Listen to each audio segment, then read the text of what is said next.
અમદાવાદ શહેરમાં આ સિઝનમાં 100%થી વધુ વરસાદ પડ્યો છે।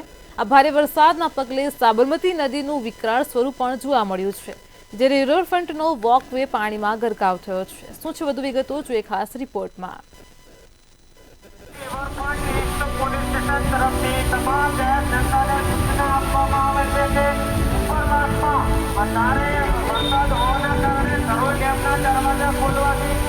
સાબરમતી નદીમાં વધારે પાણી છોડવામાં આવી રહ્યું છે અને પાણી વધારે અહીં આવવાની શક્યતા હોવાથી તમામ લોકોએ પોતપોતાની સલામતી રાખવું તેમજ કોઈ પાણીની અંદર વોકવેમાં તેમજ પાણી ઉપર જઈ પોતાની સેફટી કરાવશે।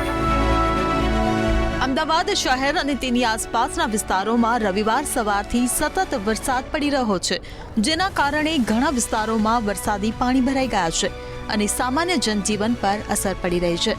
પૂર્વ અને પશ્ચિમ અમદાવાદ બંનેમાં વરસાદી વાતાવરણ જોવા મળી રહ્યું છે, ત્યારે સતત વરસાદ વરસતા સાબરમતી નદી ફરી એકવાર પોતાનું વિકરાળ સ્વરૂપ બતાવી રહી છે। નદીમાં પાણી છોડવાને કારણે રિવરફ્રન્ટ વોકવેમાં વરસાદી પાણી ઘૂસી ગયું છે। પાણીના પ્રવેશને કારણે વોકવે લોકો માટે બંધ કરવામાં આવ્યો છે। થોડા દિવસોમાં બીજી વખત ચોમાસાની ઋતુમાં સાબરમતી નદી બંને બાજુ છલકાતી જોવા મળી રહી છે। ધરોઈ અને સંત સરોવરમાંથી સાબરમતી નદીમાં પાણી છોડવામાં આવ્યું છે, ત્યારબાદ સાબરમતી નદી પર સફેદ સિગ્નલ લગાવવામાં આવ્યું છે।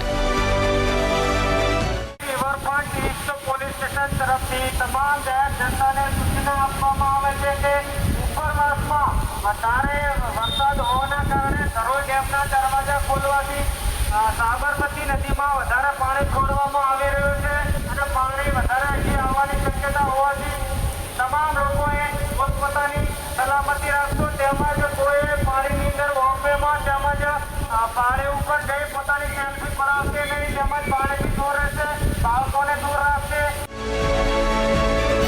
નદીમાં પાણી છોડવાને કારણે તમામ સ્થાનિક વહીવટીતંત્ર એલર્ટ મોડ પર જોવા મળી રહ્યા છે। પાલડી, ગ્યાસપુર, એલિસબ્રિજ, ધોળકા તાલુકાના 7 ગામો સહિત 28 ગામોને એલર્ટ કરવામાં આવ્યા છે। તમામ અધિકારીઓને મુખ્યાલયમાં રહેવાની સૂચના આપવામાં આવી છે। ઉપરવાસમાં ભારે વરસાદને કારણે ધરોઈ ડેમમાંથી પાણી છોડવામાં આવતા સાબરમતી નદી બંને કાંઠે છલકાઈ રહી છે। સાબરમતી નદીમાં નવું પાણી આવ્યું છે। સાબરમતી નદીમાં પાણીનો પ્રવાહ વધતા વાસણા બેરેજના 25 દરવાજા ખોલવામાં આવ્યા છે। બ્યુરો રિપોર્ટ, મંતવ્ય ન્યૂઝ।